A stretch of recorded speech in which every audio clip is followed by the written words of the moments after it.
A mais extraordinária descoberta científica deste século foi feita aqui neste radiotelescópio. Dois cientistas, os doutores Robert Wilson e Arnold Penzias, conseguiram captar o eco, os restos do som da grande explosão ocorrida há quase 20 bilhões de anos e que deu origem a todo o universo. E por que esta descoberta é tão importante? Porque finalmente a religião e a ciência chegam a um acordo sobre o maior mistério da humanidade. Como foi que tudo começou? A Terra, os planetas, as estrelas, as galáxias, todo o universo. Segundo a Bíblia, o universo surgiu num momento de criação divina pela vontade de Deus, que é eterno. Os cientistas, por sua vez, achavam que o universo é que era eterno, sem um começo e, portanto, sem um fim. Foram estes dois cientistas, Robert Wilson e Arnold Penzias, que conseguiram aproximar os teólogos e astrônomos, a religião e a ciência, convencendo o mundo de que o universo foi criado em um determinado momento, há cerca de 20 bilhões de anos, por uma força extraordinária que a ciência não sabe explicar. Convencidos de que a explosão que marcou o começo de tudo foi tão grande, tão intensa, que o barulho e o calor provocados por esta explosão continuam perdidos no espaço em forma de radiação, os dois cientistas começaram a vasculhar o universo com este radiotelescópio dos laboratórios Bell.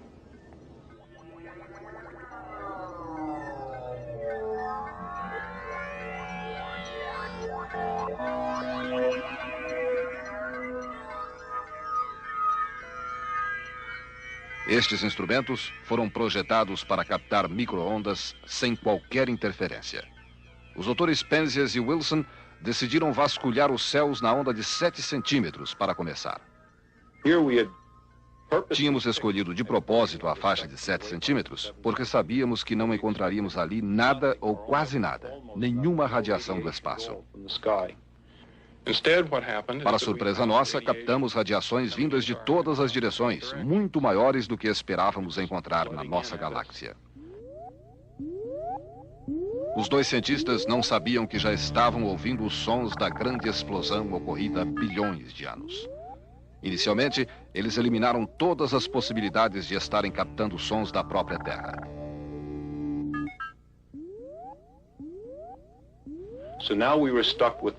Tínhamos de vasculhar todo o universo.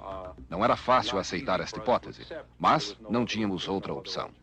Começamos com o Sol, dia e noite. O barulho era o mesmo. Pensamos que fosse alguma coisa vinda do sistema solar, mas durante o ano inteiro investigamos tudo em todas as direções, e a mesma coisa. O próximo passo era sair do sistema solar e pesquisar o ruído em nossa galáxia.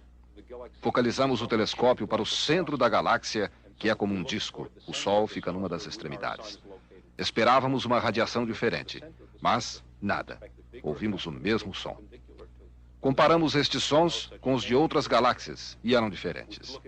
Vimos então que a radiação estava vindo de um ponto no universo até então desconhecido e com o qual não podíamos nem sonhar.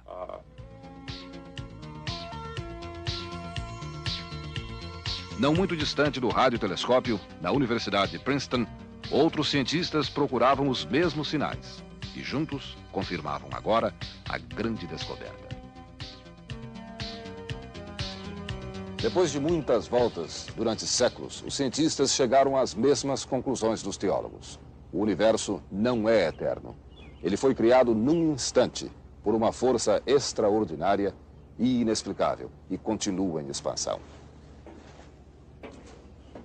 Este fato levou um dos maiores astrônomos americanos, o Dr. Robert Jastrow, a escrever este livro, Deus e os Astrônomos, em que ele chega à seguinte conclusão.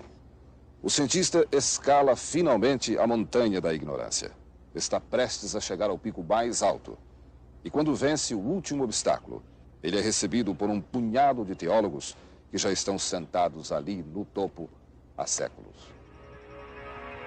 O Dr. Robert Jastrow é diretor do Instituto Goddard de Astronomia, da NASA, professor da Universidade de Colômbia e uma autoridade mundial em cosmologia. Além disso, ele é ateu. Um ateu que ficou tão chocado ao ouvir os sons da criação do universo que resolveu escrever um livro sobre Deus.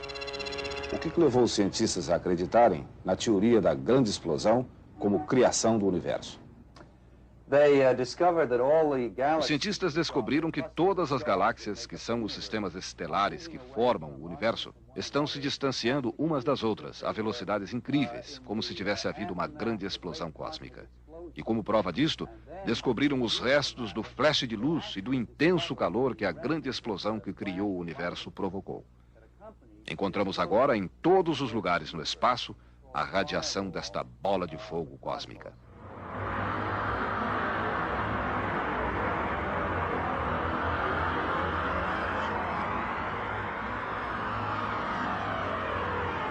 O senhor diria que a teoria da grande explosão prova a existência de Deus? Eu estou numa encruzilhada. Eu não sei em que acreditar. Mas estou convencido agora de que existem no mundo forças sobrenaturais que não podem ser explicadas com as leis da natureza. Nós podemos chamar estas forças de Deus ou do que quisermos.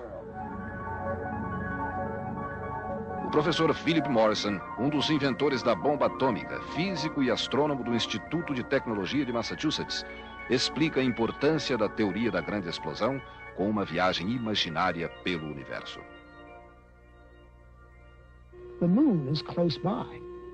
A Lua para nós é o astro mais próximo. A uma velocidade de milhões de quilômetros por hora, passamos pelo planeta intermediário do Sistema Solar, Júpiter.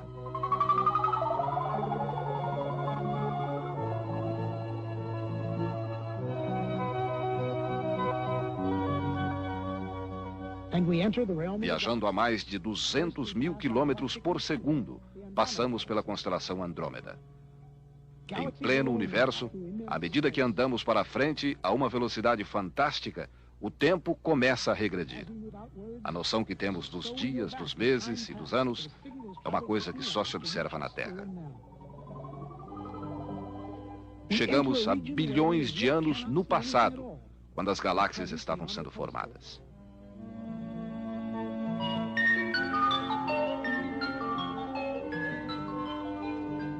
Os sinais captados por Arno Penzias e Robert Wilson partiram daqui. Bem além no universo, existe um bloco de gás hidrogênio, um plasma com uma temperatura de milhões de graus. Este calor chega à Terra, diminuído pela distância de bilhões de quilômetros. Podemos reproduzir esta imagem num laboratório com uma lâmpada. Acesa, gerando calor e luz, ela é opaca. Apagada, fica transparente. Um dia, os elementos químicos deste bloco de gás se constituíram em matéria e explodiram.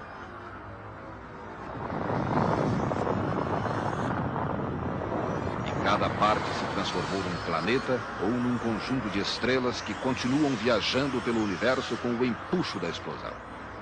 Hoje, o intenso calor de bilhões de graus da explosão está reduzido a 3 graus acima de zero absoluto. Tudo que tem uma temperatura acima de zero absoluto emite uma radiação.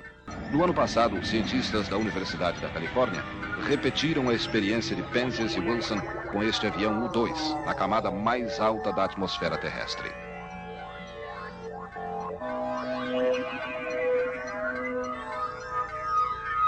E depois com este balão de reconhecimento. Os resultados foram confirmados.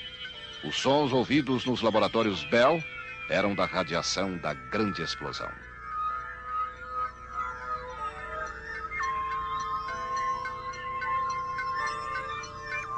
Vocês vão ouvir dentro de instantes o som do Gênesis, ocorrido há quase 20 bilhões de anos. Mas nós pedimos ao professor Philip Morrison que explicasse para nós como é que chega até a Terra a prova do começo do mundo. E ao invés de nos levar diretamente aos sofisticados laboratórios do Instituto de Tecnologia de Massachusetts, ele preferiu passar primeiro por uma simples ferraria.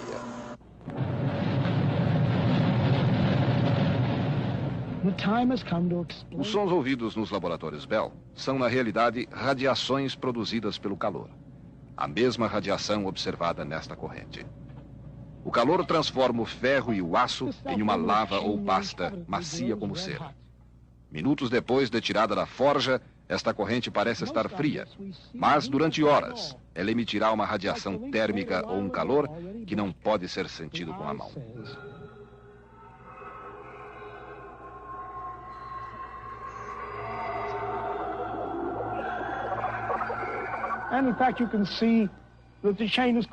Agora, aqui no laboratório, podemos ver com este medidor que a corrente ainda emite calor.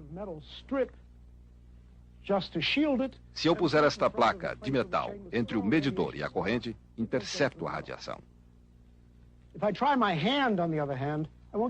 Se puser a mão, o efeito já não é tão grande. Tudo que existe no universo acima de zero absoluto produz esta radiação. E encontramos esta temperatura de 3 graus acima de zero absoluto em um ponto e depois em todo o universo. Era a prova de que precisávamos. E agora? Será que os cientistas vencidos pelos teólogos vão querer provar cientificamente a existência de Deus? O Dr. Isaac Asimov, físico, astrônomo e escritor de renome internacional, acha que não. Existe alguma maneira de se usar a ciência para se provar a existência de Deus? Não, acho que não. Deus não está limitado por nenhuma lei. Portanto, não podemos provar a existência de Deus com a ciência. Na minha opinião, Deus, pela sua própria essência, não é parte do universo científico. Ele é parte de uma coisa maior do que o universo científico. Tão maior que está além dos cientistas e além da ciência. Mas se o grande mistério da humanidade fica solucionado com a grande explosão, um mistério ainda maior surge com esta descoberta. E de onde veio este plasma que se transformou em matéria, que explodiu e deu origem ao universo? Quem responde é o professor Jim Peebles, astrônomo da Universidade de Princeton. Quero deixar claro que só conseguiremos investigar a partir do que existe agora até o ontem, até o passado remoto. E se tivermos sorte, chegaremos até ao primeiro dia do universo, ao primeiro segundo de sua existência. Mas, além disso, o mistério é total. Ninguém saberá dizer o que existia realmente antes da grande explosão, porque esta explosão destruiu todos os vestígios do que havia antes. As equações matemáticas não dizem nada a respeito, e eu me recuso a fazer especulações. Talvez fosse melhor aceitarmos o fato de que uma força extraordinária, que podemos chamar de Deus, criou o universo num momento divino. E você vai ver agora a prova científica deste instante de criação. A explosão ocorrida no instante de criação do universo foi tão grande, tão extraordinária, que hoje, 20 bilhões de anos depois, ela ainda pode ser ouvida. Esta gravação foi feita nos laboratórios da Bell, nos Estados Unidos. Você vai ouvir agora o som do instante de criação do universo.